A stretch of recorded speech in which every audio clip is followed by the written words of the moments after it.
Good morning student. अभी हम लोग इकोनॉमिक्स पढ़ने जा रहे हैं। इकोनॉमिक्स में आज हम लोग पहला चैप्टर स्टार्ट करेंगे। अर्थशास्त्र क्या है, इकोनॉमिक्स क्या है, what is the meaning of economics. तो हम लोग देखते हैं कि इकोनॉमिक्स के बारे में बहुत सारे विद्वानों ने अलग अलग तरह से अपनी परिभाषाएं दी है।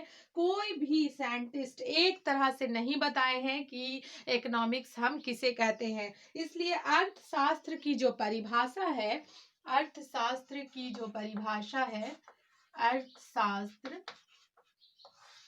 की परिभाषा को 4 भागों में बांट दिया गया है। ठीक है, अर्थशास्त्र का कोई भी एक तरह का परिभाषा नहीं दे सकता, बल्कि इसे कितने भागों में बांट दिया गया है? 4 भागों में बांट दिया गया है। सबसे पहले इसे कहा गया है धन संबंधी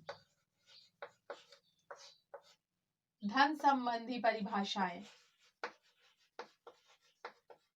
धन संबंधी परिभाषा। फिर हम लोग दूसरा देखते हैं कल्याण संबंधी परिभाषा।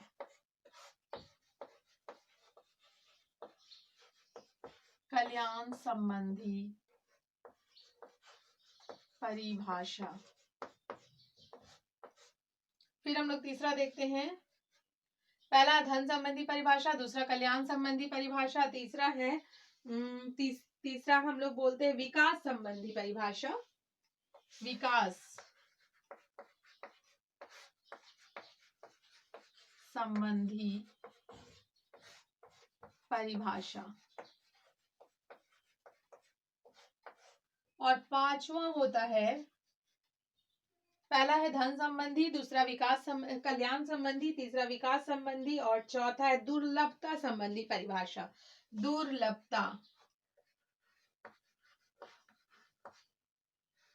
दुर्लभता संबंधी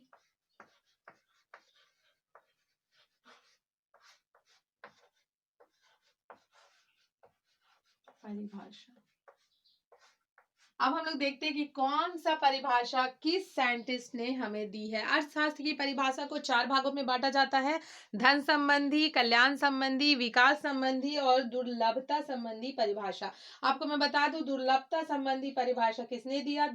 सबसे पहले देखते हैं धन संबंधी परिभाषा। धन संबंधी परिभाषा एडम स्मिथ ने दिया। धन संबंधी जो परिभाषा है वो एडम स्मिथ ने दिया है। ठीक है, ये जो एडम स्मिथ है ये है कौन? एडम स्मिथ को अर्थशास्त्र का जनक कहा जाता है, उनका पिता कहा जाता है। ठीक है, एडम स्मिथ जो है उन्हें अर्थशास्त्र का जनक कहा जाता है, अर्थशास्त्र का पिता कहा जाता है। धन संबंधी परिभाषा एडम स्मिथ में दी थी। चूंकि उन्होंने सबसे पहले इसकी परिभाषा दी, उन्होंने कहा कि यह एक धन से संबंधित विज्ञान है और इसमें धन का आना और धन का जाना ही अर्थशास्त्र कहलाता है। ठीक है, फिर दूसरा हम लोग देखते हैं कल्याण संबंधी परिभाषा। कल्याण संबंधी परिभाषा मार्शल ने दी थी। देखिए और सब भी है लेकिन जो मेन है उनका हमको लिखना है। इसका परिभाषा दिया था, कल्याण संबंधी परिभाषा दिए थे मार्शल।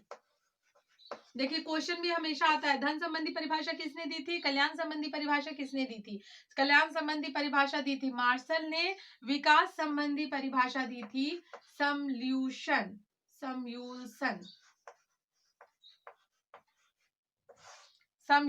ने, और दुर्लभता संबंधी परिभाषा दी थी रॉबिन्स ने। दुर्लभता संबंधी परिभाषा मिला था रॉबिन्स के द्वारा। रॉबिन्स, ठीक है। देखिए धन संबंधी परिभाषा सबसे पहले एडम स्मिथ ने दी। उसके बाद एडम स्मिथ ने कहा कि ये जो विज्ञान है ये धन से संबंधित है, इसमें धन का लेन देन, धन का आना जाना ही इससे रिलेटेड है। ठीक है, फिर दूसरे में आ गया कल्याण संबंधी परिभाषा मार्शल के द्वारा। मार्शल ने कहा नहीं, ये धन से रिलेटेड नहीं है बल्कि ये कल्याण से रिलेटेड है। ये अर्थशास्त्र जो है वो कल्याण से रिलेटेड है, ये लोगों का कल्याण करने में सहायता करती है, तो इसे इसने कल्याण संबंधी परिभाषा से जोड़ दिया। उसके बाद आया विकास संबंधी परिभाषा। समयूल्सन ने कहा नहीं, ये जो है ये विकास संबंधी परिभाषा है, इसके अंतर्गत विकास का होना आवश्यक है। अर्थशास्त्र एक ऐसा अध्ययन है जिसमें मनुष्य का समाज, मुद्रा के प्रयोग, इसके बिना सीमित साधन को अद्वितीय ढंग से वैकल्पिक प्रयोग में डालकर निश्चित रूप से वस्तुएं पैदा करना है। विकास संबंधी परिभाषा में शम्यूल्सन ने कहा कि ये एक ऐसा परिभाषा है, एक ऐसा चीज है अर्थशास्त्र, जिसके द्वारा लोगों का विकास भी होता है, उनके धन का भी कार्य होता है, और लोग समझ पाते हैं कि उन्हें क्या करना चाहिए और क्या नहीं करना चाहिए। वो हो गया। उसके बाद फिर दुर्लभता संबंधी परिभाषा रॉबिन्स ने दी। रॉबिन्स ने बताया कि ये दुर्लभता संबंधी परिभाषा है। दुर्लभता का मतलब क्या होता है? दुर्लभता का मतलब होता है ऐसी चीजें जो दुर्लभ हो। दुर्लभ मतलब जो प्राप्त नहीं हो सकती हो, ठीक है। तो दुर्लभता परिभाषा रॉबिन्स ने कहा कि ये ऐसे साधनों की परिभाषा है जो सीमित है और कल चल के हमारे बीच ना रहे। ऐसी साधने, ऐसे ऐसे सामान, ऐसे साधन जो अभी हमारे पास है लेकिन कल चल के नहीं रहेंगे, उनका विज्ञान है, ठीक है। रॉबिन्स ने ऐसा कहा। अब इन चारों की परिभाषाओं का कुछ सार निकलता होगा। इन चारों की जो परिभाषाएं हैं उसका बहुत सारा सार हो गया, ठीक है। अब इन चारों की परिभाषाओं को देखना जरूरी था क्योंकि चारों बहुत अच्छे विद्वान थे। तो पहला एडम स्मिथ भी थे, मार्शल भी थे, सैमुअल्सन भी थे और रॉबिन्स भी थे। इन चारों की परिभाषाओं को समझा गया और एक अर्थशास्त्र का सार निकाला गया, ठीक है। उसका सार जो निकाला गया वो क्या था, वो आप लोग सुन लीजिए और हो सके तो कॉपी में नोट डाउन कर लेंगे। यहाँ पे बोला गया कि मनुष्य की आवश्यकताएं अनंतता होती है, ठीक है, परंतु इन्हें संतुष्ट करने वाले साधन सीमित होते हैं। अतः अर्थशास्त्र हमें यह बताता है कि इन सीमित साधनों का किस प्रकार प्रयोग किया जाए जिससे हमारी अधिकांश आवश्यकताओं की संतुष्टि हो जाए और हमें अधिकतम संभव संतुष्टि प्राप्त हो जाए, ठीक है। इन सब परिभाषाओं का जब सार निकाला गया तो ये पता चला कि मनुष्य की जो आवश्यकताएं हैं वो अंततः होती है। मनुष्य की आवश्यकताएं कभी भी समाप्त ही नहीं होती, वो हमेशा चलती ही रहती है। आपकी इच्छा कभी समाप्त होती है? आपकी इच्छा, हमारी इच्छा जो है, अगर हमारे पास घर है तो हमें गाड़ी चाहिए, अगर गाड़ी है तो उसके आगे उससे अच्छी गाड़ी चाहिए, अगर हमारे पास उतना नहीं है, अगर बहुत कम है, तो मतलब जहाँ तक भी हमारी क्षमता जाती है, हमारी आवश्यकता होती है, हम अपने आप को कभी शांत नहीं कर पाते हैं। एक चीज मिल गया तो दूसरी चीज की आकांक्षा, दूसरा चीज मिल गया तो तीसरी चीज की आशंका। मतलब इस तरह से हमारी जो हमें जो संतुष्टि प्राप्त होती है वो बहुत मुश्किल है, क्योंकि व्यक्ति जो है वो असंतुष्ट है, वो कभी संतुष्ट हो ही नहीं सकता। जब तक मरता नहीं है तब तक संतुष्ट नहीं होता, ठीक है। वो हमेशा उसे कुछ ना कुछ चीजों की आवश्यकता पड़ती रहती है।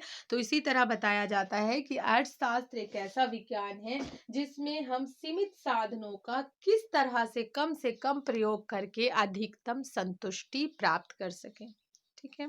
जैसे मैंने पहला चैप्टर था इसलिए आपको थोड़ा सा समझा दिया। अब इसके आगे जो है आपको मैं ऑब्जेक्टिव करा देती हूँ, क्योंकि इसमें इस बार आपका जो फर्स्ट ईयर का जो एग्जाम होता है उसमें सिर्फ ऑब्जेक्टिव क्वेश्चंस ही आते हैं।